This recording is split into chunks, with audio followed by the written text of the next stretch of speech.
E chegamos hoje de volta. Eu deixei o nosso tema em Mateus 18, do verso 1 ao verso 5, quando eu falei sobre aquele dilema que surgiu no meio deles. Eu usei o Evangelho de Marcos, no capítulo 9, Lucas, capítulo 9, que repetem o mesmo drama que Mateus, que é sobre qual deles era o maior. E está tudo gravado aqui no YouTube, então eu não vou repetir para você, é só ir ver. E mostrando como essa é uma doença incurável. As pessoas supostamente ficam maduras, só que não. Em relação a essa questão de quem é o maior, está todo mundo se medindo o tempo todo. Parecem Homo sapiens se medindo com neandertais, ou querendo ver quem é que tem o pé maior, se um humano ou o pé grande, quem é que possui o membro reprodutivo mais poderoso, quem é que tem o maior alcance, quem é que reúne mais gente, quem é que levanta mais dinheiro, quem é que é o mais conhecido, quem é o mais respeitado, quem é o mais famoso. Tudo isso é desgraçadamente presente e tragicamente inerente à condição humana. Se você não se vigiar, não se policiar, com muita naturalidade você entra nessa medição de ombros para ver quem é que ficou mais alto, quem é que ficou mais forte. Tudo isso é abominação diante de Deus. Mas entre nós há uma naturalização total dessa competição, dessa disputa que para Jesus é abominável, e ele resolveu tratar dela botando uma criança no processo.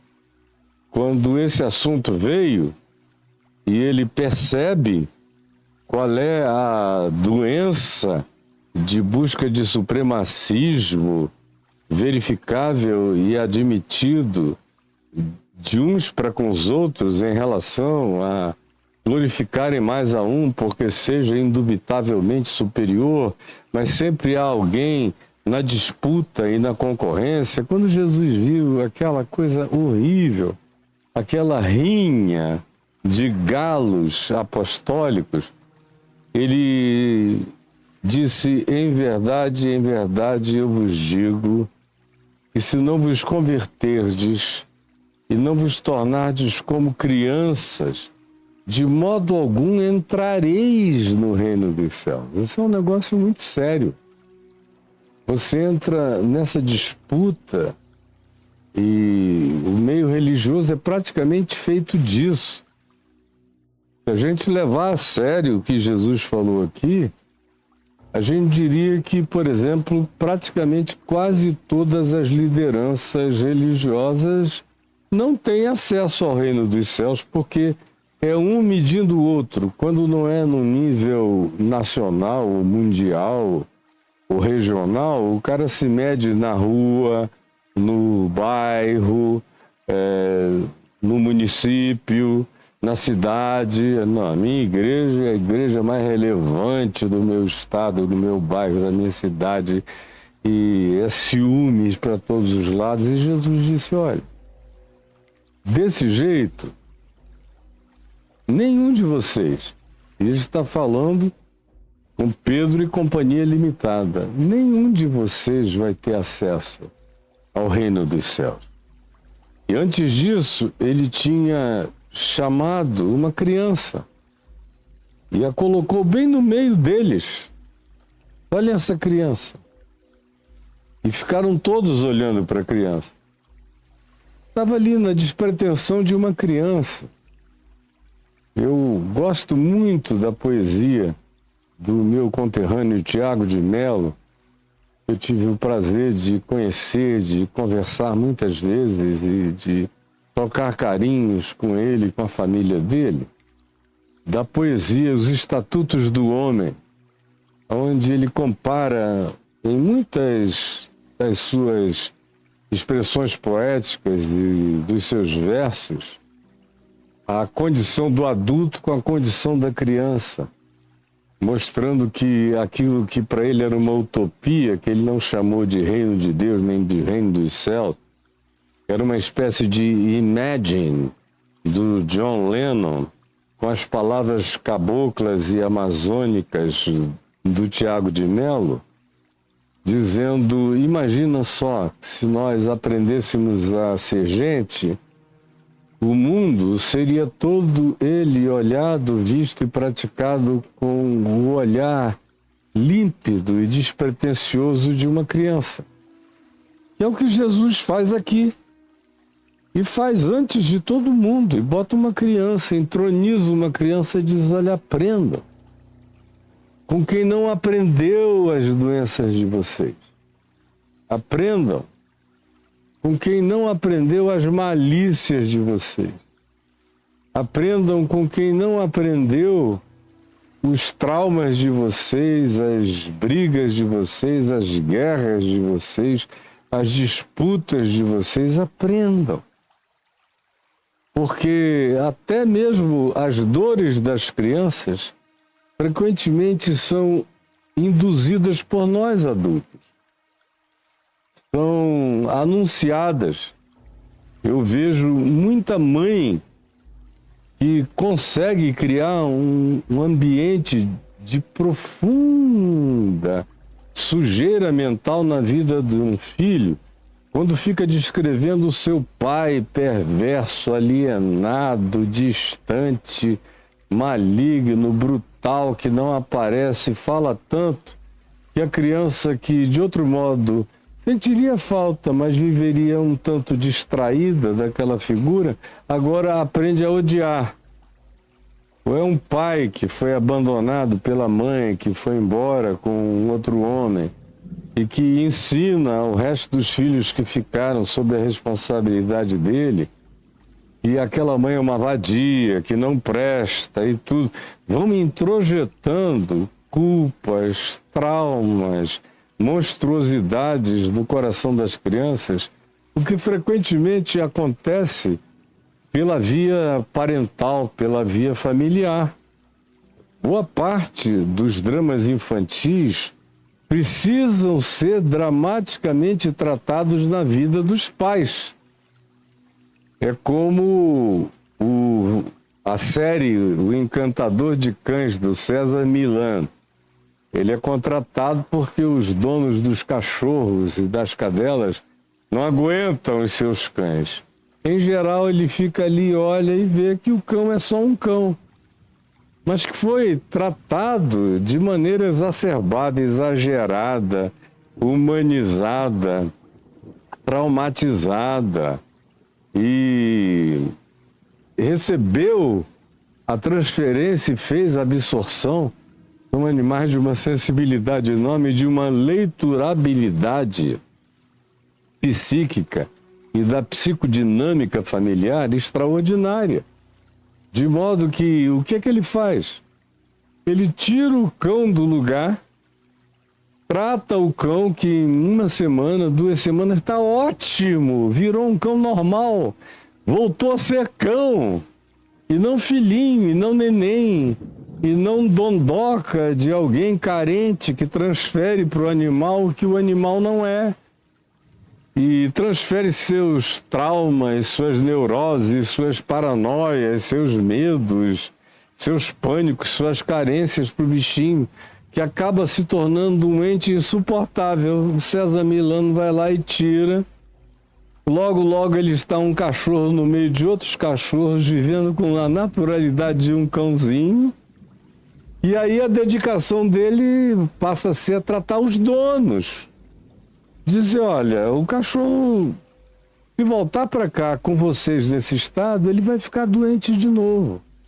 A mesma coisa acontece frequentemente com crianças que não têm mecanismos de censura defensiva e são como esponjas absorvendo. Eu tenho, graças a Deus, a bênção de ter sido criado por um pai, por uma mãe que não exacerbaram nada a meu respeito. Nada. Aconteceram coisas na minha infância, mas que não foram exacerbadas, foram topicamente tratadas e o assunto mudou. E com o assunto mudado, a minha mente, que já não tinha tendência a ficar grudada, eu não nasci com vocação neurótico, paranoica, exacerbada em nenhuma direção. Eu nasci muito leve, muito livre, muito moleque, muito brincalhão, empinando pipa, brincando de peão, jogando bola o dia inteiro, desde pequenininho. Com 7, 8 anos, eu já tinha uma habilidade no futebol que parecia um garoto de 13, 14, com reflexos musculares. E meu pai facilitava a vida, não ficava batendo em nada, não houve repetições na minha criação. E eu cresci bem livre, graças a Deus. E por que eu estou dizendo isso? Porque quando você vê crianças extremamente problematizadas, você pode ter certeza que atrás daquela criança tem um conjunto familiar completa e profundamente complexificado, doente, transferente de uma quantidade enorme de doenças adultas para a alma da criança. Aí você vê a criança ficar agressiva, competitiva, brigona, disputando com todos, cheia de ódio, repetindo os ódios do pai, da mãe, da família, repetindo as inimizades, repetindo os traumas, repetindo tudo isso. Quando você tira isso e trata as coisas como as coisas são, com a leveza que elas deveriam possuir, as pessoas vão vivendo com a tranquilidade que esta geração desconhece. E eu tive a bênção de ter sido criado por pais e por uma família que nunca colocou peso em nada. Só dizia, isto aqui não é assim, e pronto. E você que desenvolvesse uma consciência. Eu era chamado de volta para desenvolver uma consciência a respeito daquilo, e pronto, acabou. De modo que eu não me sinto vítima de nada, nem de ninguém, nunca fui vitimado por coisa nenhuma, cresci uma vida relativamente limpa e me tornei um adulto, especialmente depois de convertido. As coisas velhas passaram, eis que tudo se fez novo, e se fez novo até o dia de hoje. Eu me tornei um velho feliz e descomplexificado. Isso tudo pode acontecer com qualquer um. Aí você diz, por que você está falando isso? Porque Jesus disse que eu preciso me converter e me tornar como uma criança descomplexificada. Para eu ter olhos limpos para entrar no reino dos céus. Porque se eu cair na absorção desses olhares adoecidos e cada vez mais buscadores de complexificações aonde na maioria das vezes nem existe, eu adoeço tanto que eu não enxergo mais a limpeza, a pureza, a graça, a leveza, a bondade do reino dos céus. E aí Jesus diz que eu não entro. De modo algum é o que ele diz. Entrareis no reino dos céus com essa cabeça que perdeu a pureza infantil. Manter a pureza infantil não é uma questão de poesia. É uma questão de saúde psíquica. É a gente ter a capacidade de zerar as coisas e ir adiante. Isso é que faz da gente adultos maduros, porém saudáveis, e não maliciosos, e preferencialmente não traumatizados e não traumatizantes. Do contrário, eu adoeço. Meu olhar fica sujo, minha mente fica suja, tudo aquilo para o que eu enxergo é sujo e poluído, e eu não entro e não deixo entrar. Portanto, Jesus diz: aquele que se humilhar como esta criança, que aprende instruções, que uma vez tendo entendido, pratica, se não vos humilhardes como uma criança, e a palavra humilhar tem a ver com ensinabilidade, se vocês não se tornarem ensináveis como uma criança, de maneira alguma vocês vão entrar no reino dos céus. Aquele que se humilhar como esta criança que eu peguei, botei aqui no meio, ela não perguntou nada, aceitou ficar no meio, não me questionou, não quis saber as minhas razões de tê-la colocado no meio de 12 marmanjos, olhando para ela para baixo. Aprendam com ela, com a ensinabilidade dela, que está só tentando entender o que está acontecendo, mas está confiando sobretudo em mim. Essa que é a maior no reino dos céus. É quem carrega esse coração de uma criança limpa. Esse é o maior no reino dos céus. É quem carrega o coração de uma criança limpa. E quem recebeu uma criança tal como esta em meu nome, a mim me recebe. Aí eu falei sobre a questão de aceitar Jesus. Lembram que eu lhes falei há 20 dias atrás? E desmistifiquei essa coisa de que aceita Jesus quem ouviu uma mensagem e levantou a mão. Quem acolhe pessoas no mundo inteiro está acolhendo Jesus. E eu usei o Evangelho de Marcos, de 33 a 37, que é mais específico. Quem acolhe essa criança a mim me acolhe, quem me acolhe, acolhe ao meu Pai. É o mesmo processo. Independentemente da pessoa saber de Jesus, do nome de Jesus, de ter uma informação contada a ela por outros que supostamente são os seus catequizadores. Não, independentemente disso ter chegado, acontecido ou havido, em qualquer lugar da terra, onde qualquer pessoa acolha uma outra, acolhe a Cristo Jesus. E quem acolhe a Cristo no próximo, acolhe ao Pai.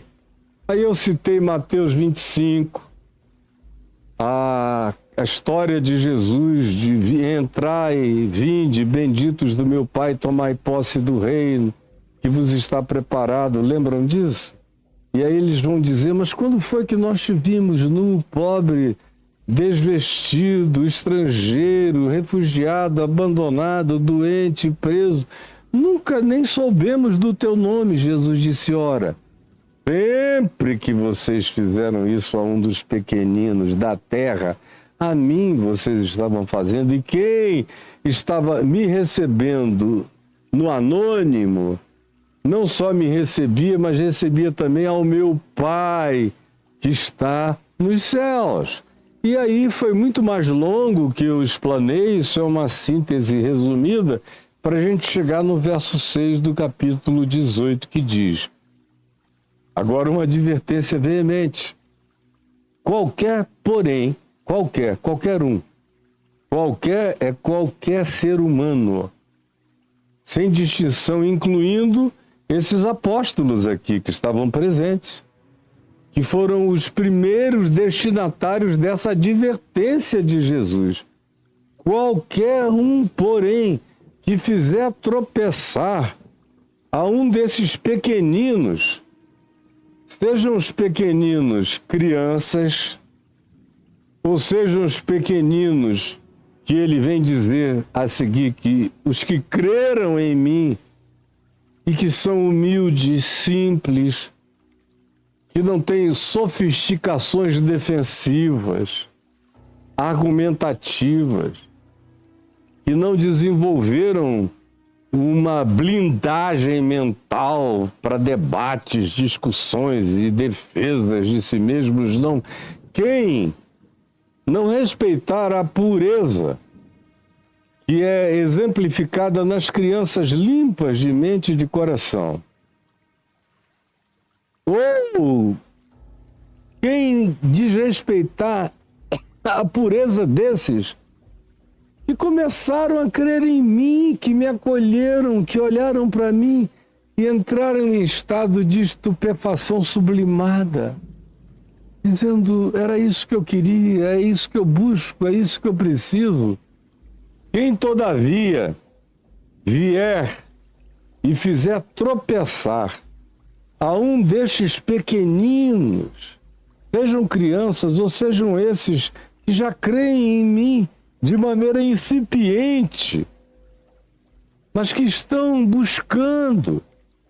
Jesus é severo quando diz, melhor lhe fora que se lhe pendurasse ao pescoço uma pedra de moinho e fosse afogada na profundeza do mar da Galileia. Estava bem ali na frente dele. Ele fala isso naquele ambiente do mar da Galileia. Era melhor amarrar uma pedra de moinho. E quem vai a Cafarnaum encontra pedras de moinhos pesadas. Aquilo ali pesa no mínimo 1 tonelada. Amarre no pescoço e pule de cabeça. Vai ser algo com consequência muito menos grave do que você abusar de um pequenino. E aí é o abuso espiritual que os fariseus e os religiosos praticavam contra os pequeninos.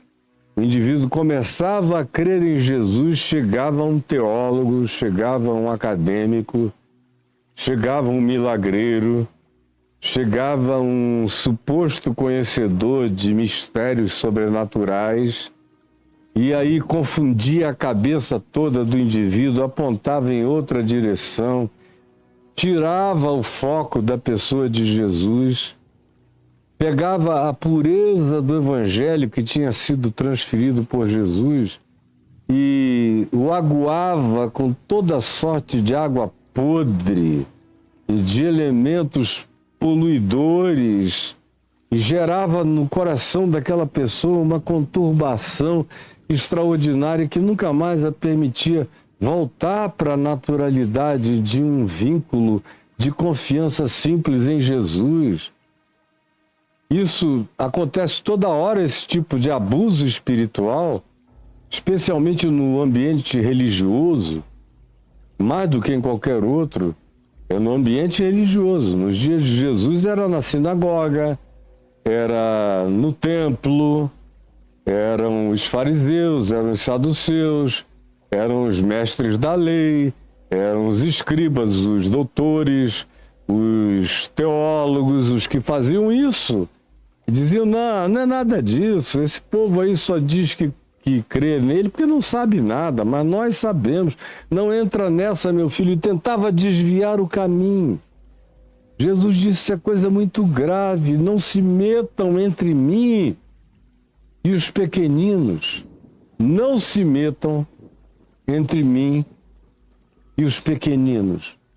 Sejam as crianças ou sejam esses pequeninos que estão começando a crer em mim e que ainda não desenvolveram nenhum mecanismo de defesa contra a maldade que lhes possa ser imposta e colocada como confusão mental que os desvie da rota.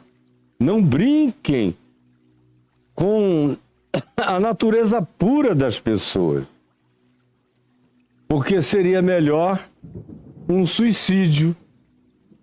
Um suicídio é uma condição superiormente melhor do que fazer isso, do que abusar dos pequeninos.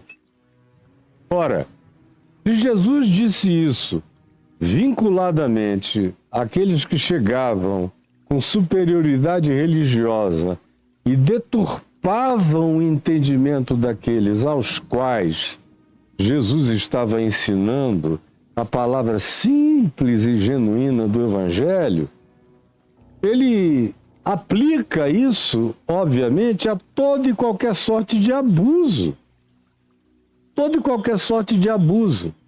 Abuso de crianças na família, o abuso que os pais cometem contra os filhos, de toda a natureza, o abuso do espancamento, o abuso do aprisionamento de crianças, o abuso da manipulação sexual das crianças, o abuso da perda da inocência antecipadamente, do insuflamento na alma de uma criança de algum elemento que a perturbe para o resto da existência e a faça viver atormentada com aquilo e que nunca mais a permita voltar a nenhum estado original de saúde básica essencial.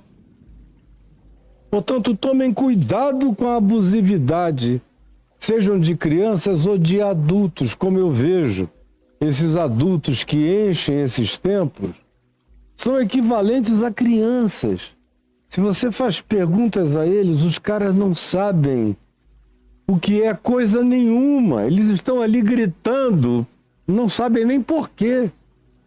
Levantam a mão quando todo mundo levanta, dá dinheiro quando todo mundo dá, aplaudem quando todo mundo aplaude.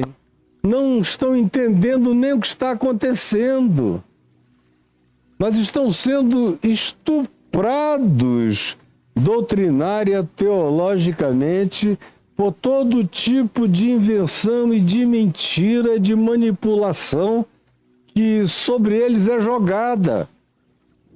E o que Jesus disse vale para toda condição de abuso e de escândalo e de produção de tropeço. Seja do pequenino infante, seja do pequenino mental.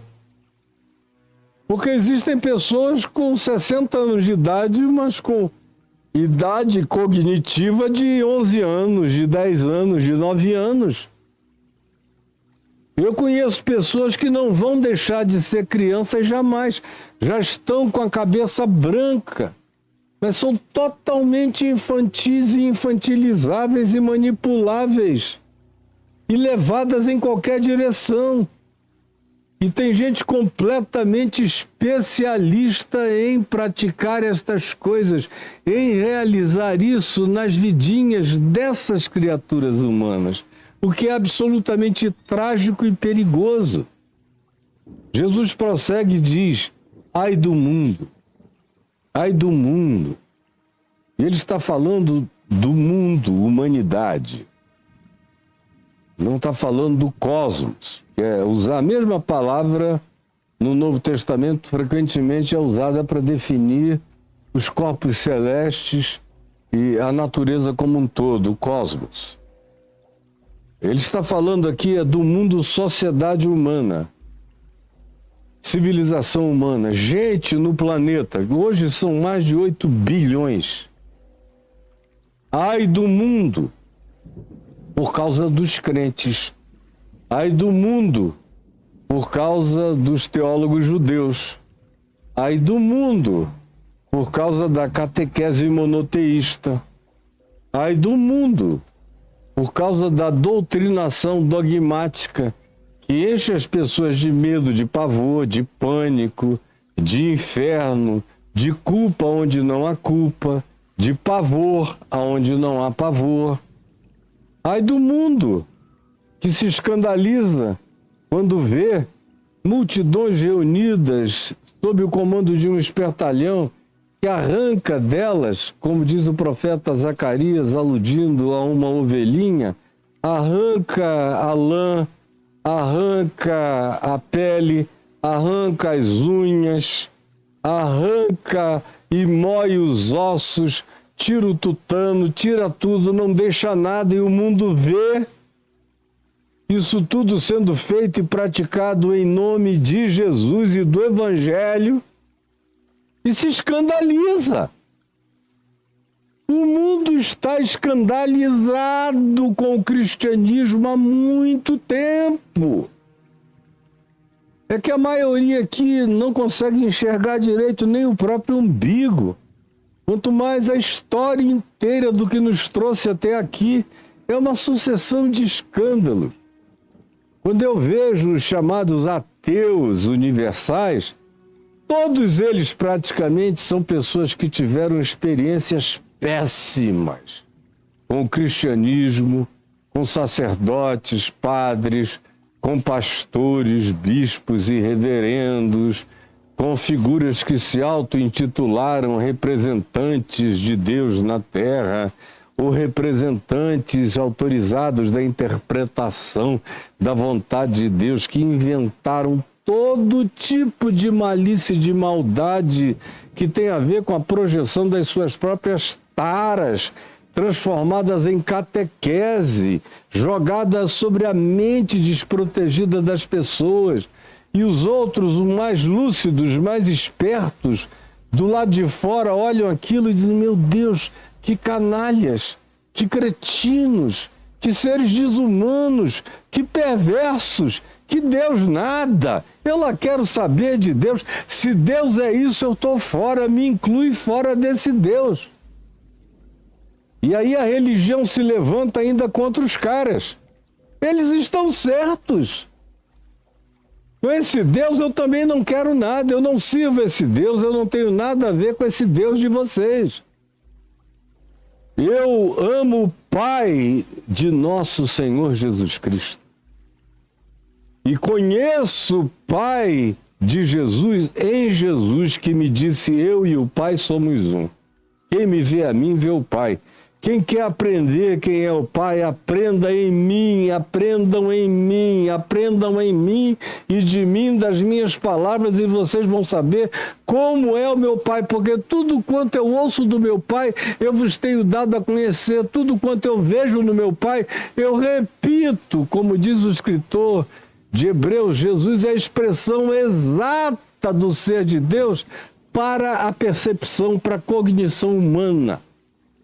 A expressão exata do ser de Deus para a percepção humana. Portanto, ai do mundo por causa dos crentes. Ai do mundo por causa do judaísmo nos dias de Jesus. Ai do mundo por causa dos crentes e do cristianismo, que faz um homem como Gandhi, quando perguntado: tu não crês em Cristo? E pela trilionésima vez eu vou repetir o que ele disse, porque é relevante. Ele disse: não, no vosso Cristo eu creio. Eu não creio é no vosso cristianismo. É óbvio, nem eu, Gandhi, também não. Ai do mundo por causa dos escândalos. E o mundo está cada vez pior por causa do cristianismo. O cristianismo, vocês podem me achar e ficar chocados por ignorância de vocês. Vocês não leram história da igreja, não leram e não acompanham os fenômenos universais, as trocas perversas que houve, como o cristianismo gerou a pior impressão possível acerca de Jesus na mente de boa parte do planeta que tomou conhecimento do cristianismo. Graças a Deus, nem todo mundo na Terra ficou sabendo ou sabe do cristianismo até hoje. Porque a maioria dos que ficam sabendo ficam chocados. Porque as suas religiões, com os seus códigos éticos, morais, relacionais, humanos, são melhores do que aquilo que o cristianismo ensina, botando os apadrinhados, batizados por um pouquinho de água no céu, e os outros todos que não fazem parte da agremiação, que é a multidão de bilhões e bilhões e bilhões no inferno ardendo. Quem pode tolerar um Deus assim? Uma mensagem dessa natureza, isso é escândalo. E além do que, esses indivíduos são promíscuos, usam das suas prerrogativas de liderança para saírem pegando as menininhas da igreja, das igrejas. São sacerdotes pedófilos usando as criancinhas. São seres humanos arrogantes que comem, bebem, se alimentam de dinheiro, de fama, de poder, de aparência, de visibilizações, querendo se apresentar como pavões que impressionem até Deus e os anjos e o próprio inferno e o diabo, sem saber que eles são a grande maldição do mundo. Ai do mundo por causa dessas pessoas. Elas fazem um mal planetário e civilizatório extraordinário. Porque é inevitável, Jesus disse, que venham os escândalos. Virão muitos escândalos, e Jesus disse isso há 2000 anos atrás, e olha só, nesses 2000 anos é praticamente a história dos escândalos. Assim como em Israel, vocês que não sabem nada da história de Israel, nada vezes nada, nem no jornal, vocês só leem assim na internet aqueles carinhas que também não sabem nada e postam o que vocês consomem, mas não sabem nada. Israel, por exemplo, eu que conheço essa história razoavelmente bem, melhor do que a grande parte da maioria das pessoas no planeta, sei que você teve em Israel alguns momentos que duraram 5 anos de uma vida um pouquinho melhor do povo. Depois 40 de maldade. Aí vem alguém que os exorta, eles melhoram um pouquinho. Aí depois um outro tempo de maldade enorme. Aí depois 100 anos de maldade. E maldade tal que a única coisa linda que você tem na Bíblia, realmente, são os profetas e os salmos. E Deus fazendo intervenção de bondades, apesar de um povo que só praticava maldades. E enquanto a Bíblia diz, em verdade, eu vos digo, que aqueles povos que foram desterrados da terra para vocês entrarem aí em Canaã, praticaram males infinitamente menores do que os que vocês, povo de Israel, praticam e não se enxergam e não se curam. E se sentem tomados por essa ufania supremacista que é totalmente diabólica e que acaba com vocês. Aí o cara que não conhece a história de Israel, lê o profeta Isaías, fica pensando que Israel todo era como Isaías. Não era. Eles cerraram Isaías no meio, nos dias do rei Manassés. Fica pensando que eram como Jeremias. Não, Jeremias era odiado por Israel. Os profetas todos. Assim como Jesus. Era um judeu. Se você for julgar Israel por Jesus, Israel é lindo. Mas foram os judeus, foi Israel que matou Jesus. Os apóstolos de Jesus eram judeus, judeus de meia tigela, com exceção de Paulo e alguns poucos, os outros eram lá da Galileia dos gentios, que os próprios judeus chamavam de essa plebe que nada entende da lei, se referindo aos apóstolos de Jesus também. Pois bem, é maldade após maldade, até os apóstolos. Você lê as cartas de Paulo, aí você fica achando que Paulo era um indivíduo divino. E ele era só um homem que acertou, depois que se converteu, acertou 98% das vezes, mas errou o alvo em algumas ocasiões. Há vários equívocos dele. Ele sabe que ele não é nada além de um ser humano que busca todo dia atingir o prêmio da soberana vocação de Deus em Cristo Jesus, esquecendo das coisas que para trás ficam e que não vale a pena carregar para frente. Ficou para trás, ficou para trás. Paulo matou gente, torturou gente, fez um monte de calamidades que ele disse: eu não vou viver para repeti-las, nem para me explicar acerca delas. Elas passaram. Esquecendo-me das coisas que para trás ficam, eu prossigo para o alvo, para o prêmio da soberana vocação de Deus em Cristo Jesus. Eu não vivo fazendo exumação das maldades da minha existência, consciente ou inconsciente. Não!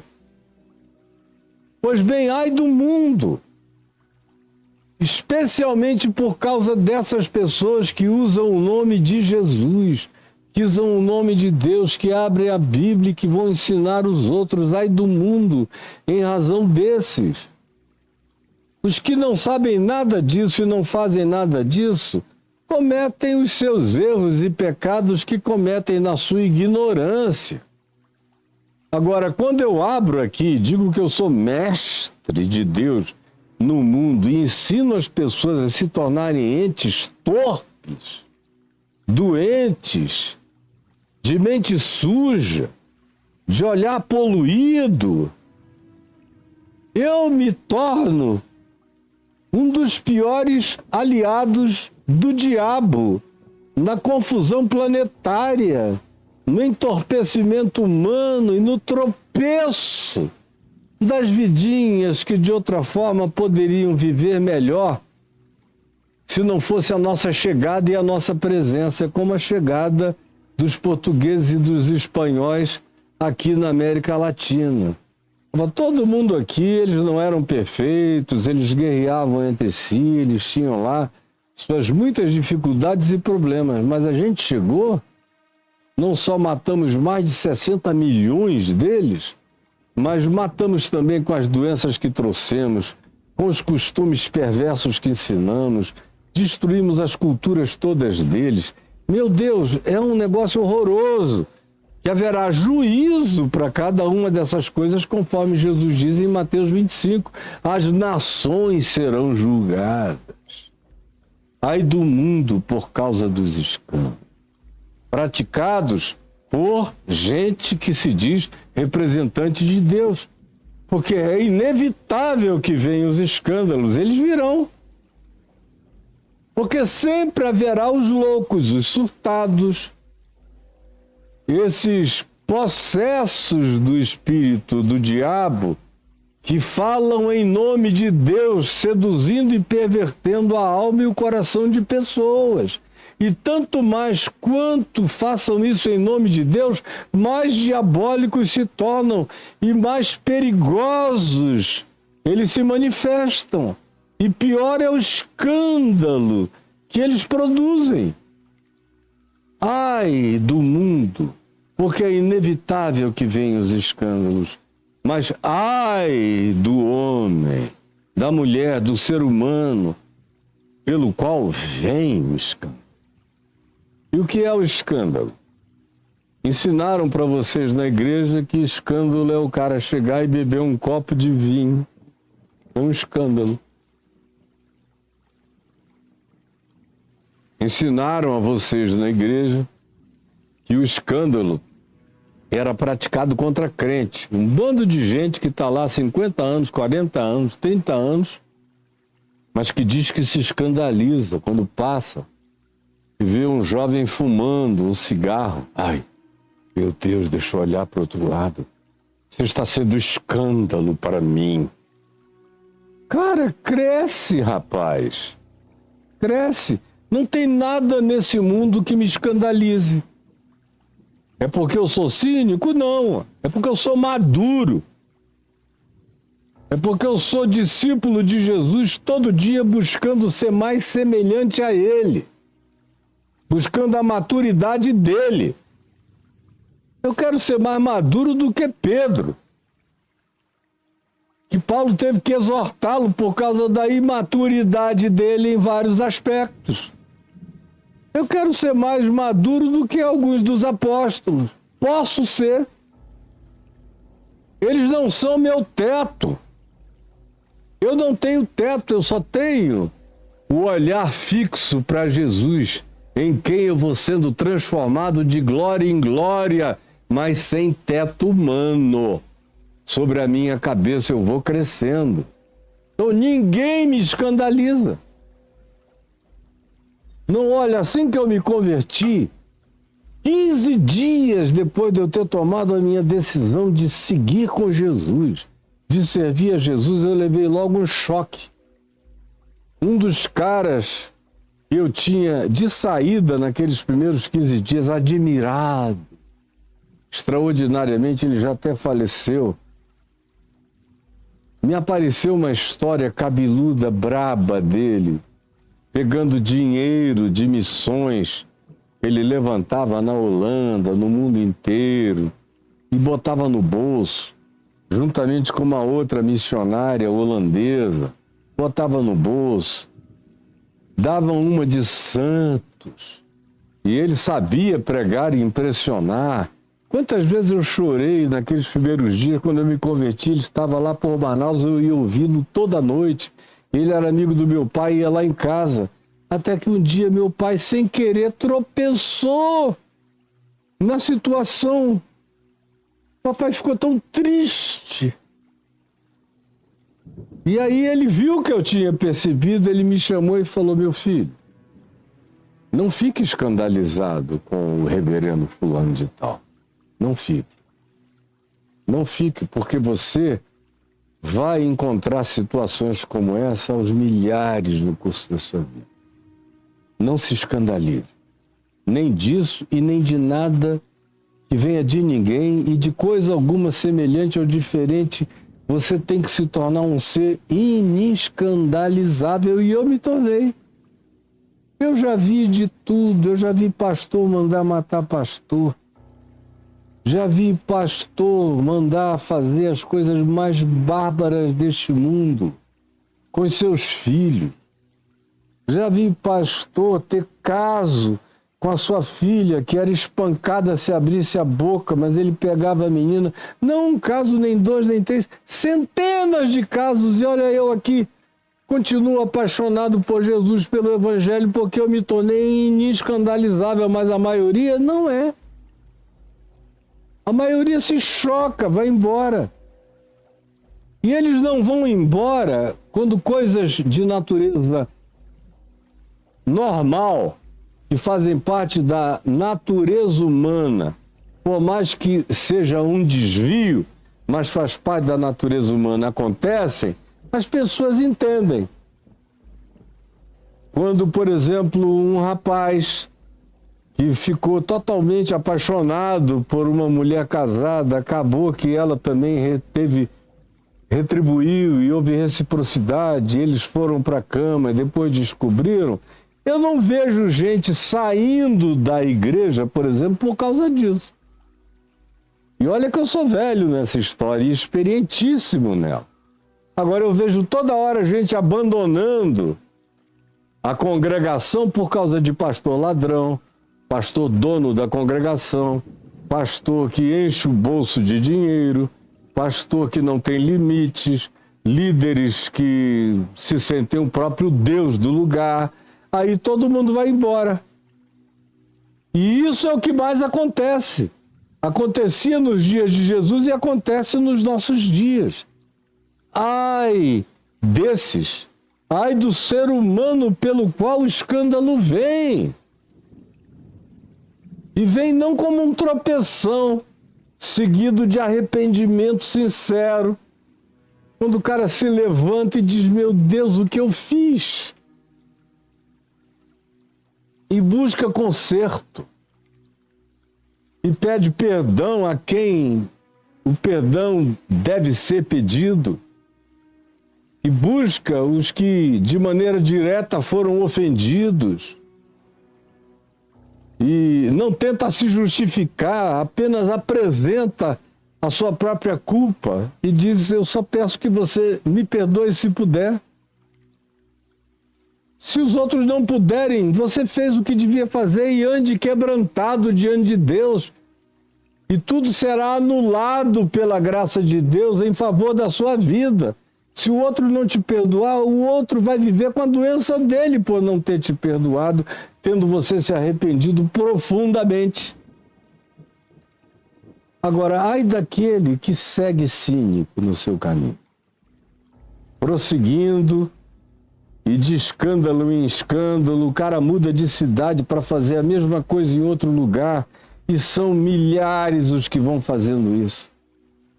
E que vão inoculando veneno na alma de pessoas que não estavam preparadas, que não tinham o antídoto contra aquela maldade para se defenderem, e acabam se destruindo, se perdendo, se aniquilando.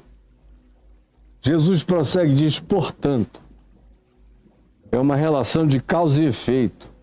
Portanto, se a tua mão direita, ou se a tua mão, ou se o teu pé te faz tropeçar, se alguma coisa em ti, se você tem algo em você que serve de tropeço, Jesus usa o exemplo da mão e do pé, de uma coisa atavicamente conectada a mim. Mas olha o nível de gravidade que Jesus usa. Se a tua mão ou se o teu pé te fazem tropeçar, corta-os. Corta-os. É teu, mas não é você.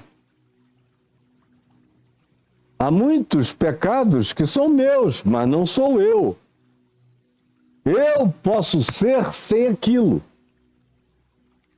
E eu tenho que ter a coragem de cortar aquilo da minha vida.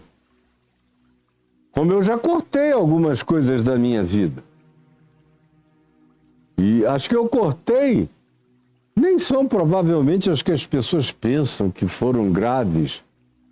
As gravosidades da minha vida foram todas de natureza muito subjetiva, que nada tiveram a ver com elementos tópicos ou factuais. Foram todas na minha subjetividade, quando eu identifico alguma coisa em mim que procede de mim, mas não sou eu toro.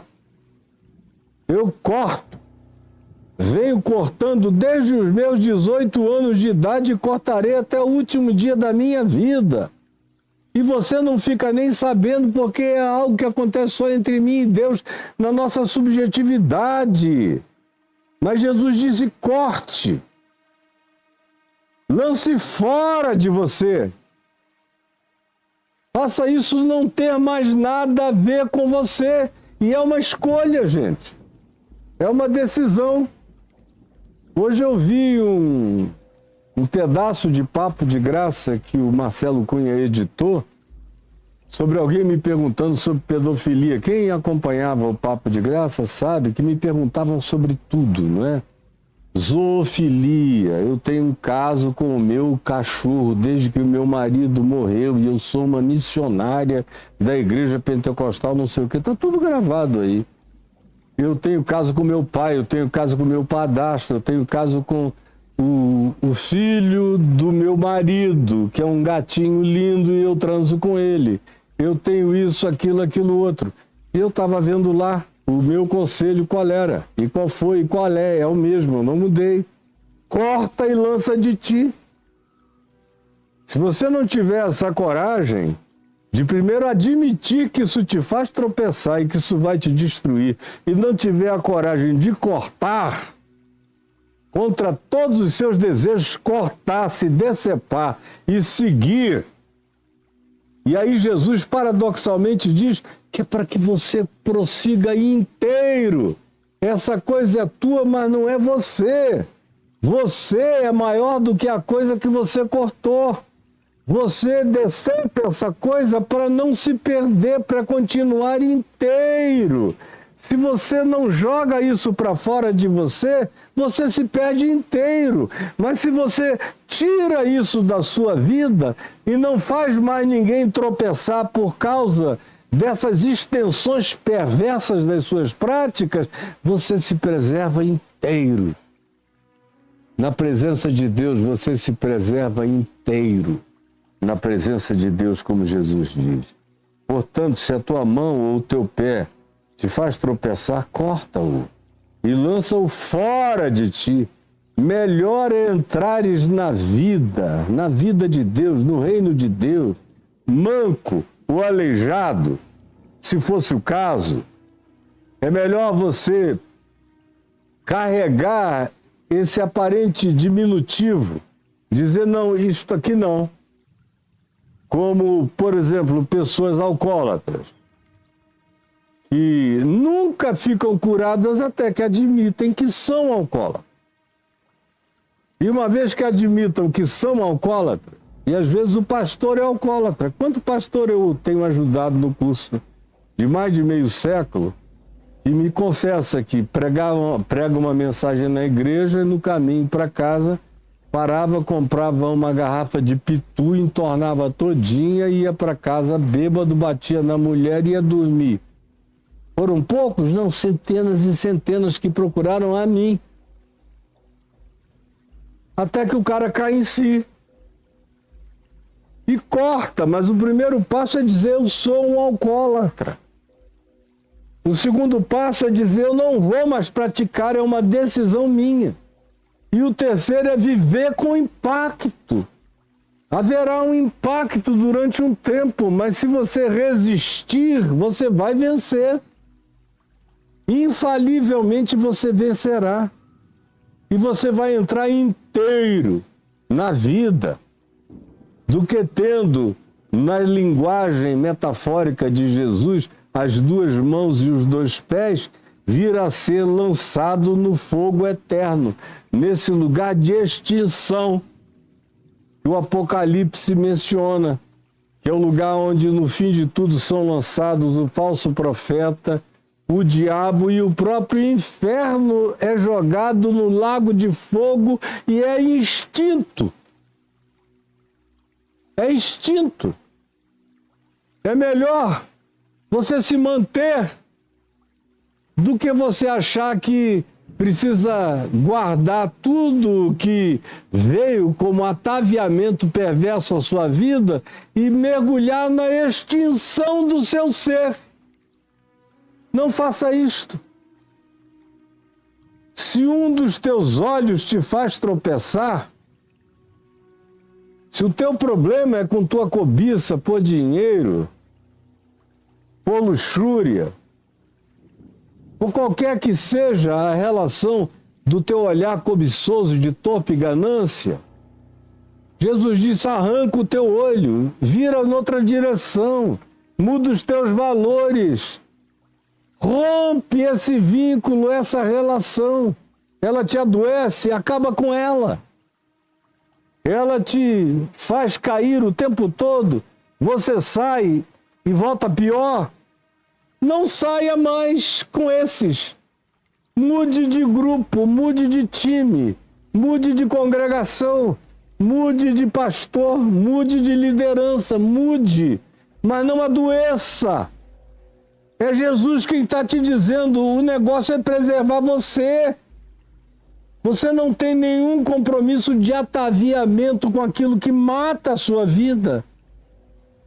Você não tem que se casar com o pai dos escândalos que adoecem a sua alma. Jogue fora, arranque perna, mão, pé, olho. Arranca-o. É a linguagem que ele usa, é forte. Desplanta-o de ti. Corta-o de ti. Lança-o fora de ti. Melhor é entrares na vida com um só dos teus olhos, do que tendo dois, seres jogados na extinção. Te tornares o nihilo absoluto, o nada. Porque a tua vocação é para ser. Agora, se você sair vivendo uma existência de escândalo, o teu destino é não ser. É esse fogo, esse inferno de fogo, que no Apocalipse é instinto, no lago de fogo, cai no nothingness, no nihilo absoluto, vira coisa nenhuma, inexistência absoluta. Então preste atenção. Eu vejo uma quantidade enorme de pessoas seguindo justamente aquilo que as faz tropeçar, e você fica daqui de mãos e pés atados, querendo falar alguma coisa e não pode. Porque às vezes a pessoa já foi longe demais, se você diz alguma coisa, ela fica achando que você está com ciúme, que está com inveja, que quer tirá-la daquilo ali, ou daquele grupo ali. Não é. Você só sabe o bastante, demais até, para saber onde aquilo termina, onde vai dar. Mas na realidade, se